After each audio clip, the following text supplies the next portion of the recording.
आकाशवाणी मध्य प्रदेश से प्रस्तुत है प्रादेशिक समाचार।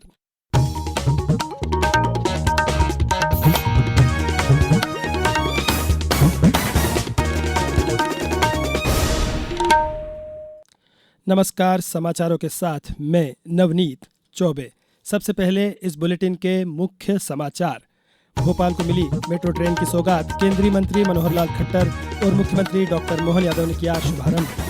केंद्रीय मंत्री ने भोपाल में कहा, विकसित और आत्मनिर्भर भारत बनाने के लिए समन्वय से करें योजनाओं का क्रियान्वयन।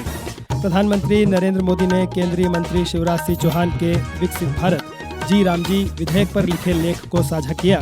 कहा, यह ग्रामीण आजीविका में लाएगा बदलाव। और ग्वालियर, चंबल, रीवा, सागर, जबलपुर शहडोल संभाग के करीब 20 जिलों में घने कोहरे का अलर्ट। अब समाचार विस्तार से। मध्य प्रदेश की राजधानी भोपाल में भी आज से मेट्रो ट्रेन का संचालन होने लगा है। केंद्रीय आवासन एवं शहरी कार्य मंत्री मनोहर लाल खट्टर और मुख्यमंत्री डॉक्टर मोहन यादव ने आज अत्याधुनिक मेट्रो रेल सेवा का शुभारंभ किया। पेश है एक रिपोर्ट। भोपाल के लिए आज का दिन ऐतिहासिक है। मेट्रो ट्रेन की आधिकारिक घोषणा के महज 8 साल के भीतर ही आज से झीलों की नगरी में मेट्रो ट्रेन दौड़ने लगी। केंद्रीय मंत्री मनोहर लाल खट्टर और मुख्यमंत्री डॉक्टर मोहन यादव ने राजधानी के सुभाष नगर मेट्रो स्टेशन से पहली मेट्रो ट्रेन को हरी झंडी दिखाकर रवाना किया। इस मौके पर श्री खट्टर ने कहा कि भोपाल अब विकास की नई गाथा लिख रहा है। मैं जब देश भर की बात करता हूं तो कुल मिलाकर के आज ये 26वां शहर है जहां मेट्रो ने अपनी शुरुआत की है। मध्य प्रदेश इंदौर के बाद आज भोपाल में ये मेट्रो शुरू की गई है। 7 किलोमीटर की ये लाइन आज चालू हुई है। आने वाले 2 वर्ष में 30 किलोमीटर की जो दोनों लाइनें यहाँ निर्माणाधीन हो जाएंगी, अब वो 2 वर्ष के अंदर पूर्ण होंगी और भोपाल को एक कोने से लेकर दूसरे कोने तक हर नागरिक को मेट्रो का सफर करने का एक आनंद मिलेगा। भोपाल मेट्रो के पहले चरण ऑरेंज लाइन के 7 किलोमीटर के प्रायोरिटी कॉरिडोर का शुभारंभ किया गया। इस खंड में 8 एलिवेटेड स्टेशन शामिल हैं। मुख्यमंत्री ने मेट्रो का श्रेय प्रधानमंत्री नरेंद्र मोदी को दिया है। मेट्रो जहां भी चलती है वहां विकास को पंख लग जाते हैं, विकास का नई एक कहानी प्रारंभ होती है। और मैं मान के चलता हूं कि जिस प्रकार से माननीय प्रधानमंत्री जी के नेतृत्व में अलग अलग सौगातें मिल रही है, इसमें शहरी दृष्टि से, शहरी ट्रांसपोर्ट की दृष्टि से यह बहुत बड़ी सौगात है।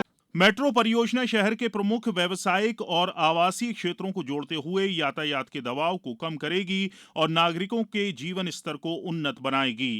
राशिद अहमद खान, आकाशवाणी समाचार, भोपाल।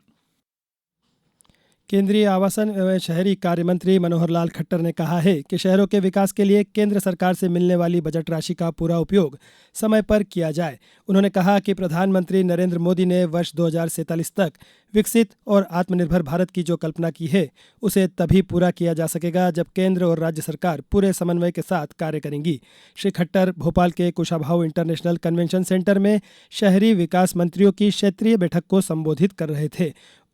उन्होंने मध्य प्रदेश, छत्तीसगढ़, राजस्थान और उत्तर प्रदेश के शहरी विकास मंत्री, राज्य मंत्री, भारत सरकार एवं राज्य सरकार के अधिकारियों को संबोधित किया।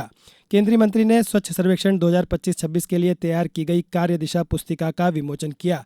श्री खट्टर ने कहा कि वर्ष 2047 तक भारत की शहरी आबादी अनुमान के मुताबिक कुल आबादी की 50% तक हो जाएगी। जब हम इसे ध्यान में रखते हुए शहरी योजनाओं का क्रियान्वयन करेंगे, तभी विकसित और आत्मनिर्भर भारत बना सकेंगे। प्रधानमंत्री नरेंद्र मोदी ने आज असम के गुवाहाटी में लोकप्रिय गोपीनाथ बारदोलाई अंतर्राष्ट्रीय हवाई अड्डे के टर्मिनल भवन का उद्घाटन किया। उन्होंने हवाई अड्डे के बाहर असम के पहले मुख्यमंत्री गोपीनाथ बोरदोलाई की 80 फीट ऊंची प्रतिमा का अनावरण भी किया। गुवाहाटी में एक जनसभा में प्रधानमंत्री ने कहा कि आज असम के विकास में एक नया अध्याय जुड़ रहा है और यह असम सहित पूरे पूर्वोत्तर क्षेत्र के लिए विकास का उत्सव है। प्रधानमंत्री ने कहा कि असम विकसित भारत का इंजन बनेगा।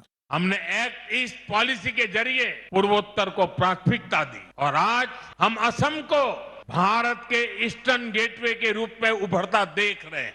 असम भारत को आसियान देशों से जोड़ने के लिए ब्रिज की भूमिका निभा रहा है। ये शुरुआत अभी बहुत आगे तक जाएगी और असम कई क्षेत्रों में विकसित भारत का इंजन बनेगा। इससे पहले प्रधानमंत्री नरेंद्र मोदी ने पश्चिम बंगाल के नादिया जिले के राणाघाट में लगभग 3,200 करोड़ रुपए की 2 राष्ट्रीय राजमार्ग परियोजनाओं का लोकार्पण और शिलान्यास किया। उन्होंने जिले में राष्ट्रीय राजमार्ग 34 के 66 किलोमीटर से अधिक लंबे बरजागुली कृष्णनगर खंड के 4 लेन के निर्माण कार्य का उद्घाटन किया। श्री मोदी ने राज्य के उत्तरी 24 परगना जिले में राष्ट्रीय राजमार्ग 34 के 17 किलोमीटर से अधिक लंबे बारासात बरजागुली खंड के 4 लेन के निर्माण कार्य की आधारशिला भी रखी। अब समाचारों में वक्त है ब्रेक का। ये समाचार आप आकाशवाणी मध्य प्रदेश से सुन रहे हैं। ये समाचार बुलेटिन YouTube पर Madhya Pradesh news all India radio channel पर और Facebook साथ ही X प्लेटफॉर्म पर AIR न्यूज भोपाल पेज पर सुने जा सकते हैं। इसके अलावा आप हमारी वेबसाइट newsonair.gov.in पर अथवा न्यूज ऑन AIR ऐप पर भी समाचार सुन सकते हैं। प्रधानमंत्री नरेंद्र मोदी ने केंद्रीय मंत्री शिवराज सिंह चौहान के विकसित भारत जी राम जी विधेयक पर लिखे लेख को साझा किया है। सोशल मीडिया पोस्ट में उन्होंने कहा कि इस विधेयक का उद्देश्य ग्रामीण आजीविका में बदलाव लाना है। श्री चौहान ने विधेयक में श्रमिकों को बेहतर सुरक्षा प्रदान करने, कृषि उत्पादकता में सुधार, स्थानीय स्तर पर योजना बनाने, कल्याणकारी योजनाओं को समेकित करने और अग्रिम क्षमता को बढ़ाने की प्रशंसा की है। प्रधानमंत्री ने कहा कि यह विधेयक समाज कल्याण को विकसित और आत्मनिर्भर ग्रामीण भारत की परिकल्पना के अनुरूप नवीनीकृत कर रहा है। केंद्रीय कृषि और किसान कल्याण मंत्री शिवराज सिंह चौहान ने कहा है कि कृषि और किसान कल्याण विधेयक किसानों और श्रमिकों के लिए लाभकारी है।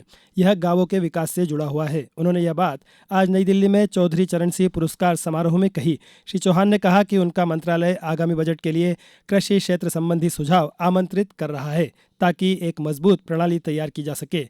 श्री चौहान ने योजनाओं को प्रभावी ढंग से तैयार करने के लिए किसानों, विशेषज्ञों और कृषि वैज्ञानिकों को साथ लाने के लिए चिंतन शिविर की शुरुआत की गई है। अब बात मौसम की। प्रदेश के उत्तरी हिस्से में घने कोहरे ने जनजीवन को प्रभावित कर दिया है। ग्वालियर, चंबल, रीवा, सागर संभाग सहित करीब 20 जिलों में कोहरा छाया हुआ है, जहां कई जगहों पर विजिबिलिटी मात्र 50 मीटर तक रह गई है। दूसरी ओर ठंड भी बढ़ गई है। कई जिलों में न्यूनतम तापमान 5 डिग्री सेल्सियस से नीचे दर्ज किया गया।